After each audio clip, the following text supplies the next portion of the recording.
Hi hello నమస్తే and welcome to our channel. Megastar fans అందరూ ఆయన హిట్ కోసం ఈగర్గా వెయిట్ చేస్తున్నారు. అయితే విశ్వంభర అనే మూవీతో చిరంజీవి నెక్స్ట్ ఇయర్ రాబోతున్నారు. అయితే బింబిసార్ను డైరెక్ట్ చేసిన వశిష్ఠానే ఈ మూవీని కూడా డైరెక్ట్ చేయబోతున్నారట. అయితే ఈ మూవీ ఇక సోషియో ఫ్యాంటసీ కథతో రాబోతుందని వశిష్ఠ ఇప్పటికే చెప్పేశారు.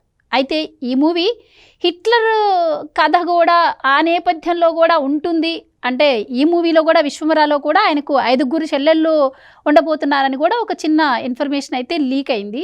కానీ వశిష్ఠ వచ్చేసరికి మరి నాకు జగదేక వీడు అతిలోక సుందరి మూవీ అంటే ఇష్టం, నేను అలా కూడా తీయాలనుకుంటున్నాను అంటున్నారు. సో అసలు మొత్తంగా ఇవన్నీ ఆలోచిస్తే అసలు ఈ మూవీ ఎలా ఉండబోతుందా అని ఆడియన్స్కి అందరికీ ఒక డౌట్ అయితే ఉంది. ఇంకా ఈ మూవీ గురించి మరిన్ని విశేషాలు సీనియర్ జర్నలిస్ట్ హేమసుందర్ గారు మనతో పాటు ఉన్నారు. ఆయన అడిగి తెలుసుకుందాం. నమస్కారం అండి. నమస్తే అండి. సో హేమసుందర్ గారు, ఇప్పటికి చిరంజీవికి చూసుకుంటే అన్ని మూవీస్ కొంచెం యావరేజ్గానే నడుస్తూ ఉంది. ఒక్క హిట్ పడాలని ఇటు చిరంజీవి గారు కావచ్చు, అటు ఆడియన్స్ కావచ్చు ఎంతగానో వెయిట్ చేస్తున్నారు. సో మరి ఇటు డైరెక్టర్ విషయానికి వస్తే కూడా ఆయన బింబిసార హిట్తో ఉన్నారు ఆల్రెడీ. ఈ విశ్వంభర కథ కూడా సోషియో ఫ్యాంటసీతో రాబోతుంది అంటున్నారు, 5 చెల్లెలు అన్నారు. సో చాలా న్యూస్లు అయితే లీక్ అవుతూ వస్తున్నాయి.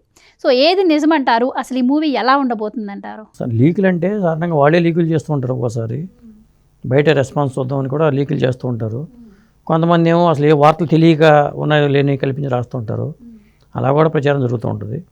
మొత్తానికి విశ్వంభర సినిమా అయితే షూటింగ్ చకచకా జరుగుతుంది.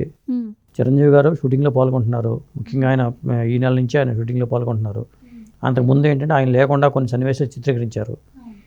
త్రిష హీరోయిన్ అని చెప్పారు గతంలో. ఇప్పుడు ఇంకో కొత్త హీరోయిన్ కూడా యాడ్ అయ్యింది, మృణాల్ ఠాకూర్. హాయ్ నాన్నలో చేసిన అమ్మాయి సీతారాము హీరోయిన్ పెట్టారంటున్నారు. ఇట్లా లేటెస్ట్ అప్డేట్ ఏంటంటే మృణాల్ ఠాకూర్ కూడా ఉంది అంటున్నారు. అలాగే నాని జెంట్లీమెన్లో చేసిన సురభి అనే ఆర్టిస్టు ఆ అమ్మాయి కూడా దీంట్లో ఉందంటున్నారు.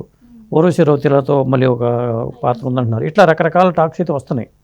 అంటే దీంట్లో ఎంతమంది ఉన్నారో ఏంటి అనేది ఇంకా ఆర్టిస్టులు ప్యాడింగ్ ఎవరో ఏంటి అనేది కూడా చెప్పలేదు. సినిమా అయితే షూటింగ్ జరుగుతుంది అదండి. సో ఈ మూవీ ఎమోషన్స్ సెంటిమెంట్ ఎక్కువ ఉంది అంటున్నారు. సో మీరు అన్నట్టు ఇప్పుడు మృణాల్ ఠాకూర్ అంటున్నారు, ఆయన చెల్లిగా యాక్ట్ చేసే అవకాశం ఉందంటారా? ఇందాక నేను అన్నట్టు దీనిలో 5 చెల్లెళ్ళు ఉంటారు ఆయనకి అంటున్నారు. సో ఇది హిట్లర్గా ఉండబోతుంది. అంటే చెల్లెళ్ళని ఎందుకు అనుకోవాలి, జోడీగా అనుకోవచ్చుగా. మృణాల్ ఠాకూర్ని తీసుకొచ్చి చెల్లెలు వేస్తే మరి త్రిష ఏంటి? త్రిషను చిరంజీవి గారు స్టాలిన్లో చేశారు. అంటే 18 ఏళ్ల క్రితం సినిమా అది. ఆ తర్వాత ఈ సినిమాతోనే మళ్ళీ వాళ్ళు జత కడుతున్నారు. అంటే మరి మృణాల్ ఠాకూర్ చెల్లెళ్ళు అనుకోవడానికి నేను అనుకోను.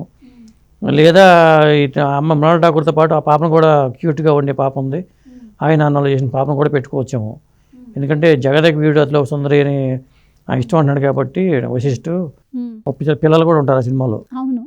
కాబట్టి ఒక పిల్లని ఈ పాపను కూడా తెచ్చుకోవచ్చు. అవకాశాలు అయితే ఉన్నాయి. సోషియో ఫాంటసీ కథ అంటున్నారు.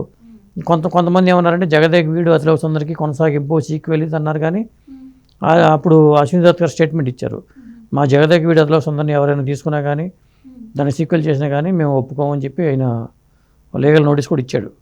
కాబట్టి జగదేక వీడు అతిలోక సుందరి కథ కాదు, ఇది ప్రత్యేకమైన కథ కానీ చెప్తారు వీళ్ళు. ఆ చెప్పే ఈ సినిమాని తీస్తున్నారు. కీరవాణి గారు సంగీతం దీనికి. మొత్తానికి ఈ సినిమా అయితే సోషియో ఫాంటసీ. ఎమోషన్స్ ఉంటుందా, చెల్లెలు ఉంటారా, అదేంటనేది మనం చూడాలి. సినిమా మనం వస్తే కానీ చెప్పలేం, కానీ లేదా వాళ్ళు రివీల్ చేయాలి. సో ఈ మూవీ అంతా కంప్లీట్ అయ్యి ఎప్పటికి రిలీజ్ అయ్యే ఛాన్స్? జనవరి 10 వాళ్ళు డేట్ ఇచ్చేశారు. జనవరి 10 అంటే కంప్లీట్ చేసేస్తారు. అంటే దీంట్లో విఎఫ్ఎక్స్ వర్క్ ఎక్కువ ఉంటుంది. సోషియో ఫాంటసీ సినిమాలకి ఏంటంటే షూటింగ్ పార్ట్ తొందరగానే కంప్లీట్ అవుద్ది. కాకపోతే వాళ్ళు పెట్టే బ్యాక్గ్రౌండ్ కానీ అవన్నీ విఎఫ్ఎక్స్తో కూడుకున్న వర్క్ కాబట్టి అది సాటిస్ఫాక్షన్గా లేకపోతే మళ్ళీ చేసిన అవకాశాలు ఉంటాయి. ఇలా ఇప్పుడు ఈ మధ్యన కల్కి సినిమా అట్టకి మే 9 అన్నారు కానీ మళ్ళీ రాదు అని అంటున్నారు.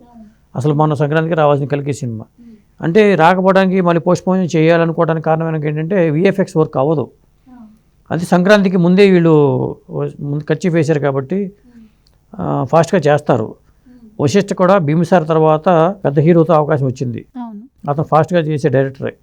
ఎందుకంటే కొంతమంది డైరెక్టర్లు ఏంటంటే ఎక్కువ టైం తీసుకుంటారు. ఈ యంగ్ డైరెక్టర్ అయినా కానీ క్లారిటీ ఉంది, కథ మీద క్లారిటీ ఉంది, మేకింగ్ మీద క్లారిటీ ఉండటంతో అతను ఫాస్ట్గానే చేసే అవకాశాలు ఎక్కువగా ఉన్నాయి. డిలే అవ్వకపోవచ్చు. ఎందుకంటే చిరంజీవి గారు కూడా మిగతా విషయాలను పక్కన పెట్టేసేసి ఆయనకు పూర్తిగా సినిమా మీదే దృష్టి పెట్టారు. పైగా ఈ సినిమాకి ఓటీటీ రైట్స్ 18 కోట్లు కమ్మడైన వార్తలు కూడా వస్తున్నాయి. కాబట్టి ఈ సినిమా పరంగా ఎక్కడ డిలే అయ్యే అవకాశం కనపట్ల. సో ఈ మూవీ నేమ్ కూడా సోషియో ఫ్యాంటసీ నేపథ్యంలోనే ఉంది. అంతే విశ్వంబర అంటే టైటిల్ కూడా బాగా హెవీగా డెప్త్ ఉన్న టైటిల్ పెట్టారు వాళ్ళు. ఒక చిరంజీవి గారిని చూస్తే జిమ్లో భారీగా కసరత్తులు చేస్తూ ఉన్నారు. సో ఈ మూవీనే కాకుండా ఇంకేమైనా మూవీస్ కూడా ఆయన అంటే చిరంజీవి గారు చాలా కథలు వింటున్నారు, చాలా జాగ్రత్తగా వ్యవహరిస్తున్నారు ఆయన. ఎందుకంటే బోళాశంకర్ కొద్ది నేరస్ వచ్చిన తర్వాత ఏ సినిమా పడితే ఆ సినిమా ఆయన అంగీకరించట్లా. వాల్తేరు వేరే హిట్ అయింది, అంతకుముందు ఆచార్య ఫ్లాప్ అయింది. కాబట్టి ఇక ముందు చేసే సినిమాలని చాలా జాగ్రత్తగా మనం స్టెప్ వేద్దామనే దీంట్లోనే ఉన్నారు. ప్రస్తుతానికి ఏంటి ఈ సినిమా మీదే ఫోకస్ పెట్టి పూర్తిగా దృష్టి దీని మీదే పెట్టారు ఆయన. అదే అండి. రైట్ అండి. Thank you so much. Thank you.